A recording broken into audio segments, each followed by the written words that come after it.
Good afternoon. Again, this is your host, your guy himself, DLG Reppin. Yep, you know what time it is. It's match preview time of Southampton v Arsenal. Premier League 3 points at stake. And I'm definitely going to be up for it. I hope the management and the players are up for it. Because I and millions of Arsenal fans are going to be up for those 3 points. Especially when it concerns us finishing high up the table as possible. So, going back to Saturday's defeat. Again, like I said, the first half we were just appalling, especially the first 20 minutes. We were lackluster, flat, and lacked ideas, especially in that midfield. There was nothing there, no direction. Second half, we only improved towards the last half hour of that game, but it wasn't enough. And credit to Southampton. We're not going to forget about what Southampton did to win the match. They defended well. They created opportunities to put the tie to bed. And that's because we opened up a bit, got exposed on the counter, and lucky to get away with murder. And Danny Ings could have had a goal for himself where it would have killed the tie, where he hit the post, the ball ricocheted off Leno's headpiece, and it ricocheted off his headpiece wide off the near post. But we didn't do enough. And certain individual players shouldn't even be playing for the club again. Shouldn't even be allowed to wear any shirt. I'm talking about the home, the first and away, and the first and the second away kits, i.e. Pepe, i.e. Willian. Oh, the worst Arsenal signing possibly, one of the worst Arsenal signings in history, i.e. El Neni. Xhaka, he's not off that list of he's not on that list of great players, but he's not on that list of one of the worst, but definitely not on the list of great players who grace a shirt at Arsenal. For me, certain players do not deserve the opportunity because they continue to let us down. Bellerin, he does not deserve to be. How is he made club captain for the day, let alone an Arsenal right back? Somebody tell me that. Somebody tell me that I'm over exaggerating. You know, if you want to say what you want to say towards my opinion towards Bellerin, leave your views and your thoughts in my comment section below. And while you're doing that, please help me to smash the thumbs up like button. All football fans alike around the world. And again, could you help me to subscribe to DLG Reppin, my channel? Yeah, let me say that again. Could you help me to subscribe to my channel? That's DLG Reppin. Smash that subscribe button, please. Left, right, and centre galore. And show us that love and support. Other than that, the second half, I did say we improved a little bit. Pepe wasn't the worst performer in that Arsenal shot on the day, but he still didn't do enough. And Eddie Nketiah, I can see why many Arsenal fans, not just me, I'm sure many of Arsenal fans up and down the world would want to see following Balogun starting that game ahead of Eddie Nketiah. And yet, the club are considering letting him go. They're pushing him towards the door, the exit door. But yet, he is a much raw talent than Eddie Nketiah has been. Although Eddie Nketiah has broken an Shearer's record at under 23 or under 21 levels, that's irrelevant. He's been given game opportunities after game opportunities in the first team, and he's just not delivered the goals. So imagine if Aubameyang doesn't play for a little while. Lacazette was to get injured on Saturday. We're left with him. All right, we could put Martinelli up there. And even the case, I'd rather see Martinelli up there, who's just come back from a long-term injury, than seeing Eddie Nketiah up there on the basis of the 4-2-3-1 or 4-3-3. Because Eddie Nketiah is just not clinical enough. Yes, he works his heart out. You know, he enjoys closing down defenders and closing down goalkeepers. That's the minimal requirement for any striker playing that position. It's a hard job when you haven't got the ball. And he can do the hard job superbly well. But what he's not doing superbly well is putting the frigging ball into the net.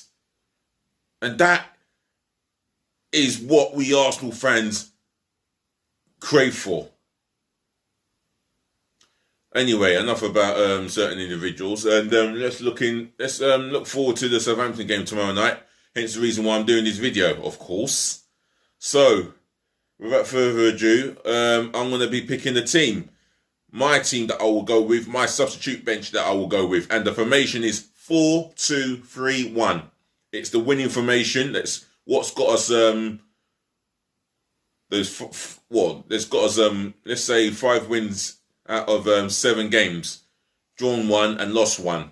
Lost 1 being knocked out of the FA Cup, but that could be a blessing in disguise because that will help us concentrate more on the league games, and that's another competition to not worry about. The only other competition to worry about is the Europa League. I want to find a way of getting through Benfica. We can do it, but I will be talking about that as the time comes by. Other than that, 4-2-3-1. Let's get into it. In goal, Bird Leno. He wasn't at fault for the Southampton goal, which was a known goal by Gabriel Magalhaes. Other than that, he didn't really have much to do in the second half as such, apart from dealing with a straightforward shot from Danny Ings, and then he getting beaten at the near post. But for a ricochet of his head, he could have still gotten beaten at the near post, but it weren't the case. That would have been 2 own goals to knock us out of the cup. But Bird Leno in goal. My back 4, Cedric Soares. Why move him to left back here to accommodate this inconsistent clown? Let's be real. It's like having a seasoned clown at right back, and it's with him being with Hector playing in that position.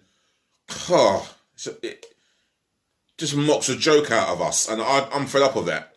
He's been part of the mockery, and I don't want to be playing players like him at the club. He should be sold in the summer if we can't get rid of him in January. I'll be surprised if we sell him in January. But my right back for this game, Cedric Soares.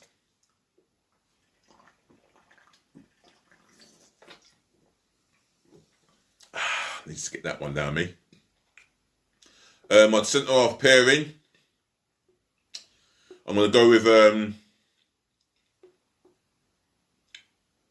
who could I go with? I want to pick. Oh, you know what? I want to go with Gabriel Magalhaes. Yeah, I'm going to go with Gabriel Magalhaes to play on the right hand side of the defence. Yeah, because I want to accommodate someone a little bit better. For me, he struggled in the first half. Possibly the worst Arsenal performer in that first half against Southampton on Saturday. But as the second half resumed, he picked up a little bit. He picked up in these performances. And he's unlucky, well, not to be on the winning side. But there you go. He has been our best centre-half overall. And it's hard for me not to start him in this game.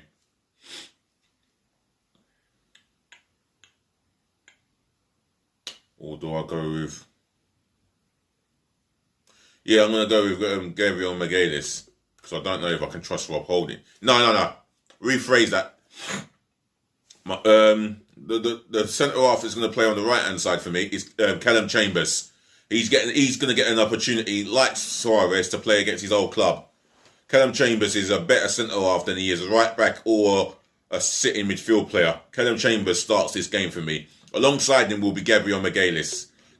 The reason why I've gone with Chambers is he has been out, but he's been on the fringes of getting back into the first team. And when he plays centre half, he does a proper job. He does what it says on the tin. He clears his lines. He wins his headers, wins his fair share of challenges, interceptions, and he does not take his position for granted. He may not be the best at playing out from the back. That's fine. He does what it says on the tin, and that's overall, he defends first. Callum Chambers, I rate him as a centre-half, and I think he will do the job for me on tomorrow night. Kenneth Chambers. My partner for him will be Gabriel Magalhaes, the best centre half at the club, hands down. And for me, he's becoming amongst the best centre halves in the Premier League right now.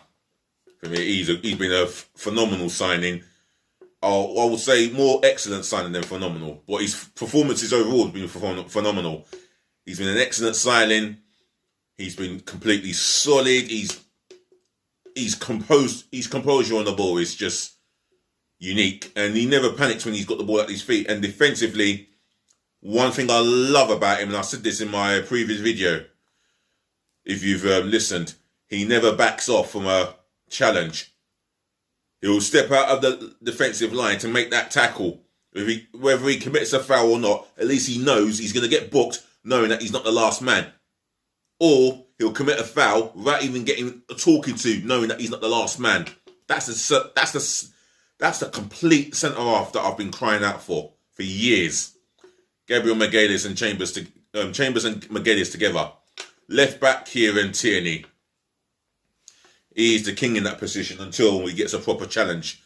We are looking at another left back. It'll be either Tyrick Mitchell or Ryan Bertrand. Any one of the two would do, as long as we've got someone who can come in and cover for Kieran. For me, he has been absolutely phenomenal. He's crossing off the ball. You know, he doesn't just cross it. He knows that there's someone in the box, and he aims for Aubameyang, Lacazette. He can aim for any Arsenal player who arrives late in the box. That's what I love about his crossing. His ability on crosses is sublime. Defensively, he's as tough. He's as hard as they come, and he's as solid as they are.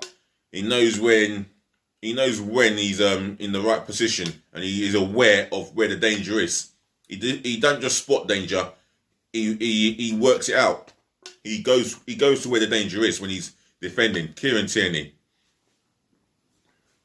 Right, the two in front of the midfield. Thomas Partey. Hard. Thomas Partey and Partey hard. He's the first. When you talk about midfield here, this guy, he's played a handful of Arsenal games just about, and he's a complete colossus in that midfield. He's the midfielder that you need for me.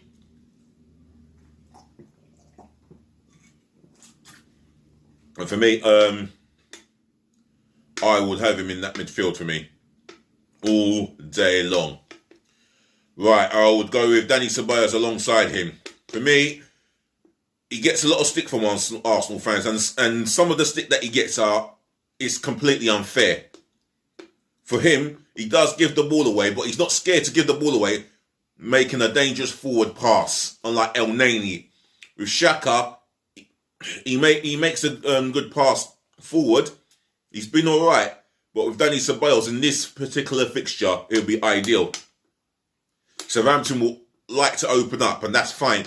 Danny Ceballos, when he's having a good game, he can split a defence with an eye of the needle pass, and he's technically a better footballer than El Neni and Xhaka put together. Fact.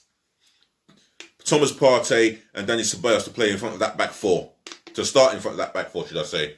The midfield three, I think that sorts itself out for me. If Aubameyang does not play, then whether he's fit to play or in the right state of mind to play, I won't pick him in that three. There's no point in me picking him unless I'm playing him up top. And at the moment, Lacazette has deserved that accolade to start ahead of him, and definitely start ahead of Eddie Nketiah. In fact, I deserve to start ahead. I deserve to start ahead of Eddie Nketiah. Never mind following Balogun. I should be starting in front of Eddie Nketiah. Why not me? I can't do any worse than Eddie. And that's putting the ball into the back of the net. That's the whole idea of being a striker. Anyway, on the right hand side of the three in the attack, Bukayo Saka. I think he's going to go on to be our player of the season. And he's still only 19. And he's played a handful of games for us. Even last season, people forget that he played a number of games at left back as well. And he was superb. 10 assists in that position. Look at him now, further forward. One of the best youngsters. I'm not saying it because I'm an Arsenal fan. I'm saying it based on overall current form. He's got to be one of the best young teenagers in Europe right now. If anyone wants to argue that, put it in the comment section below. Your argument, your views, your opinion is more than welcome to my channel. But let's keep it respectful as well, Bukayo Saka on the right-hand side of the attack. In the middle, Emile Smith-Rowe.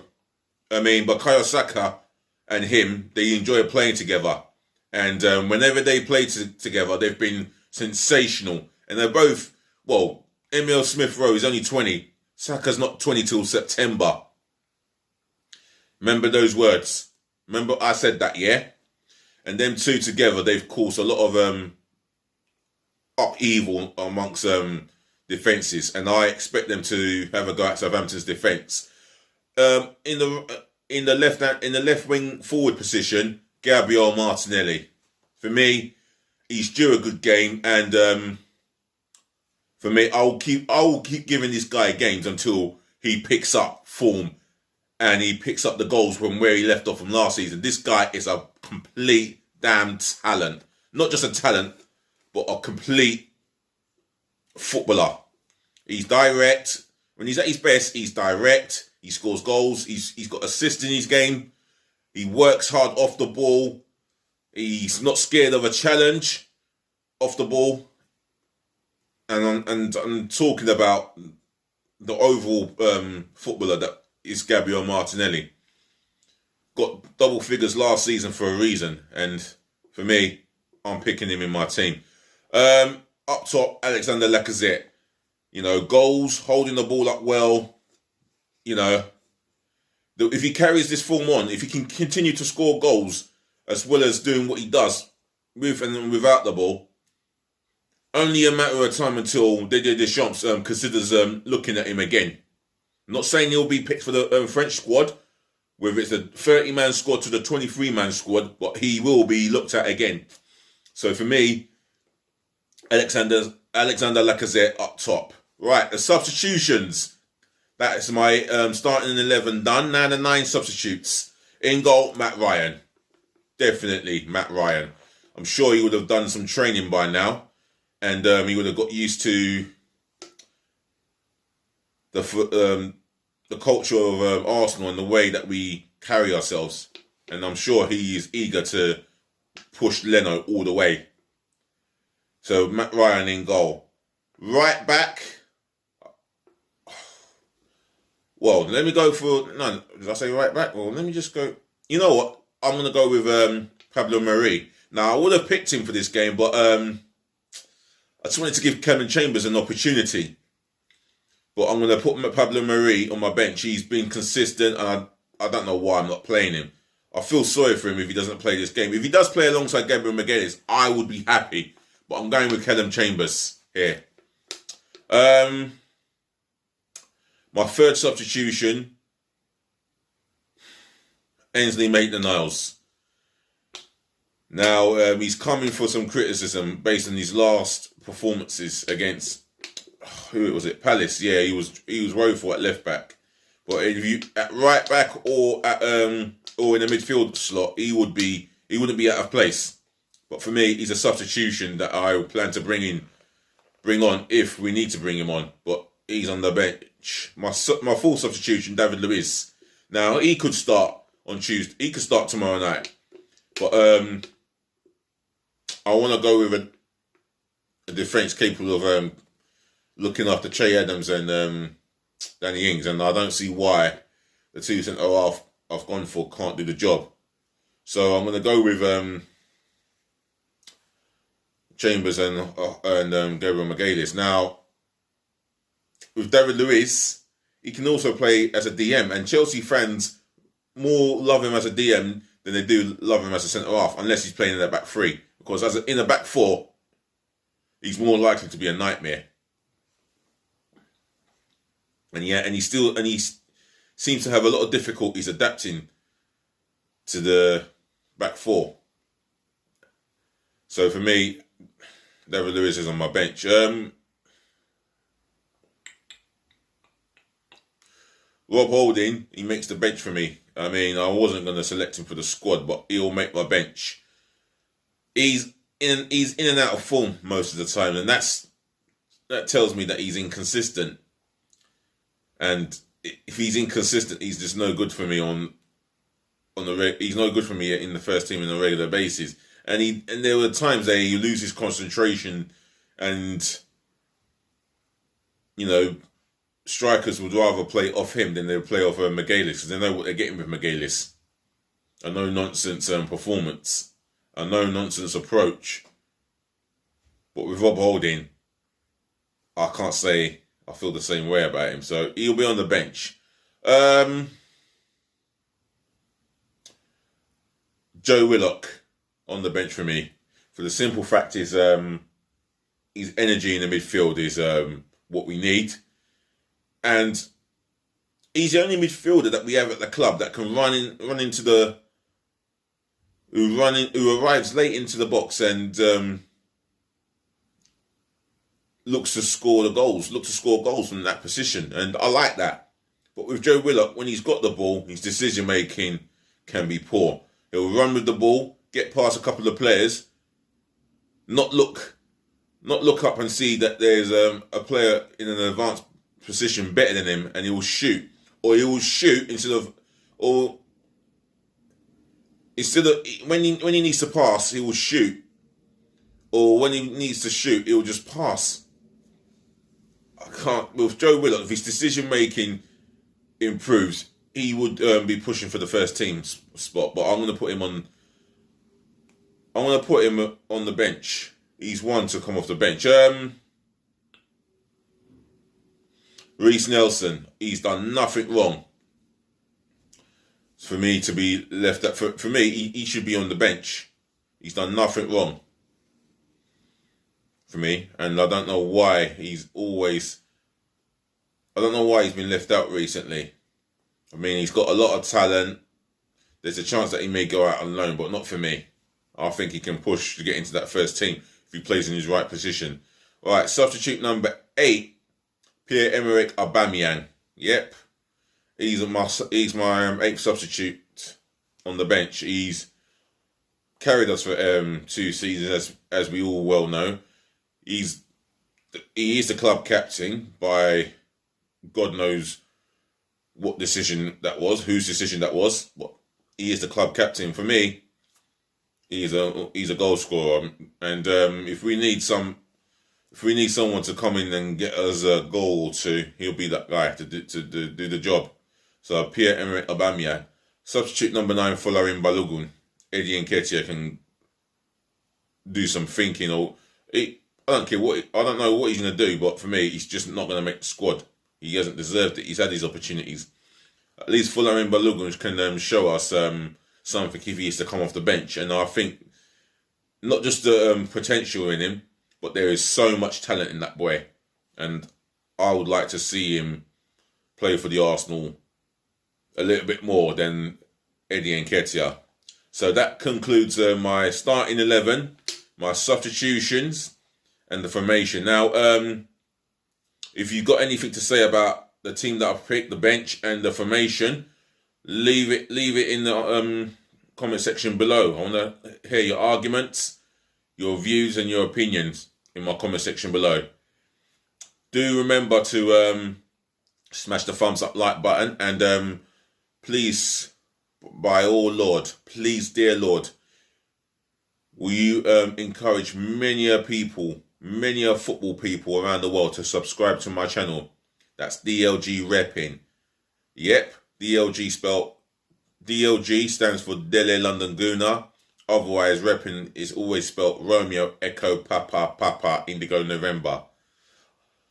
So, ladies to the gentlemen, to the boys to the girls, thank you for watching. Thank you for tuning in, and thank you for listening and putting up with me as you always do. I'll be out of here, and I wish you peace and I wish you love and all the blessings in the world, yeah? Stay tuned and I'll be back with more of my DLG Reppin's daily transfer news. I'm out of here. Just be nice.